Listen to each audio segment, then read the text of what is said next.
ladies and gentlemen, we're finally fucking back. After liking the series for just 11 months or 5 years when you I've watched this anime the moment it came out, Classroom of the Elite Season 2 has officially been released. Now, normally I would just make a review video on anything new released on this series, but that honestly got like pretty boring and repetitive after the second one, which also explains why I didn't make a video on Volume 2022. So I decided to return with a different and more exciting idea of everything great about video, which I totally did not steal. Now, I do have to say though, I honestly wasn't the biggest fan of the first episode. Like, you know, the first watch experience was kind of meh. Second time it did get better, but I don't know, something still felt off about it though. But I haven't played in this video since the announcement of season 2, so I can't just throw away the idea after waiting like 4 or 5 months. But yeah, if you guys would like to see more YouTube content and love me in the future, feel free to like, comment, and subscribe. You know, do all of those good things. Maybe tell me some ideas I can do on the series itself, because I'm not a very creative person at all, so it actually takes a good amount of work from the think up of things, which is why I had to humbly borrow this idea from everyone's favorite YouTuber, Cinema Wins. But yeah, hopefully you guys will enjoy this video. Let's head straight into it.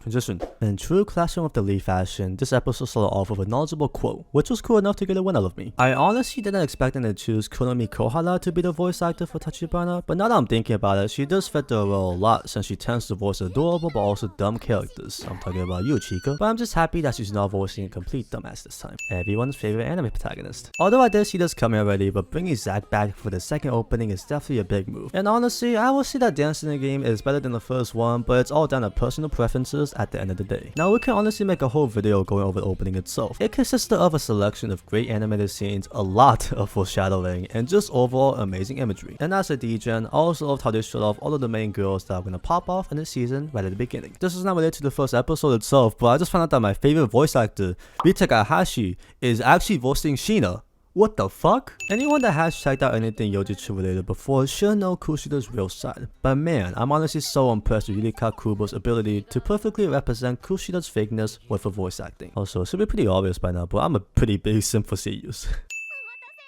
No one cares about this, but one of my favorite waifus is Nino Nakano from Kotoba no Hanayame. You might be able to tell due to some of the resemblances, but Nino's voice actor, Ana Takatatsu, who is one of my favorite seiyus, is also the voice actor for Kei. Also, congrats to her on her recent pregnancy. And the teppanyaki sounds pretty good right now. Here's where we enter the next special exam that's arc for this season. That's right, light novel readers, this is where we get to shine. This exam currently goes by the name of Cruise Ship Special Test. I'm obviously not going to get into too detail with it since they did explain it in the episode, but I don't know, something just felt off about the way they adapted the earlier scenes from it. But that might just be a me problem. This scene shows us that Karuizawa is currently very displeased with the appearance of Anakoji, both physically and mentally. But that's for sure going to change by the end of the season. The way they explained the whole exam was honestly pretty neat. The combination of the visuals and sound effects made it a lot more entertaining than I expected it to be. But man, they really need to fix Yuki Mura's here. Wow, my second favorite waifu from this series. Wow, my favorite ball guy from this series. Also, why does she have 2 foreheads? Oh boy, I can't even lie though. Those are some pretty sexy pecs. Not as sexy as a boy Anakoji though. Like seriously, why does his hair look so good in the wind? The early interactions between Anakoji and Horikita are really wholesome, but also hilarious at the same time. Like yeah, they don't like each other at all, but they're still talking to each other because there's no one else they can rely on or use at the moment. Also, is the story going to completely ignore the fact that Horikita basically confessed to Anakoji at the end of season 1? They're doing a great job portraying Ryuren as the main antagonist with his threatening words and the tensing instrumental. But man,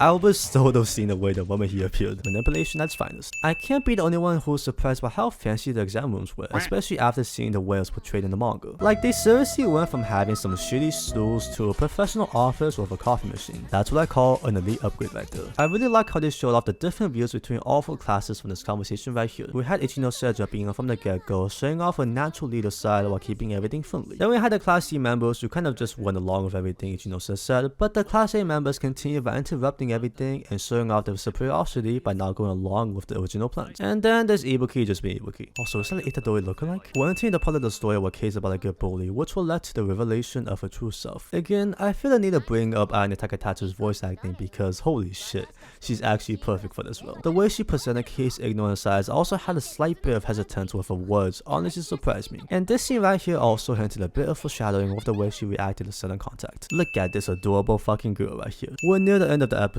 and this is where they decided to reveal Kei's Kyo's true desperate self with this shower scene. Not too much to say honestly, it's a good scene that's used in a pretty good way to end the episode itself. This was obviously expected, but I also find it cool how they at least attempted to cover K's skull. Man, this butterfly thing reminded me of the necromancer that we all loved. So yeah everyone, we have reached the ending of the first episode, ending as in like the ED and the ending scene. The ending song was pretty good, pretty chill, and they decided to show off some of the major characters from the season. There were also some foreshadowing involved, such as the roof scene and also K and the butterfly. Butterflies can be seen as symbols of change, transformation, and good beginnings, and in the final moments of the ED, the butterfly ended up entering K's hands, but soon flew towards Kiyotaka. I wonder what they could be hinting at right there.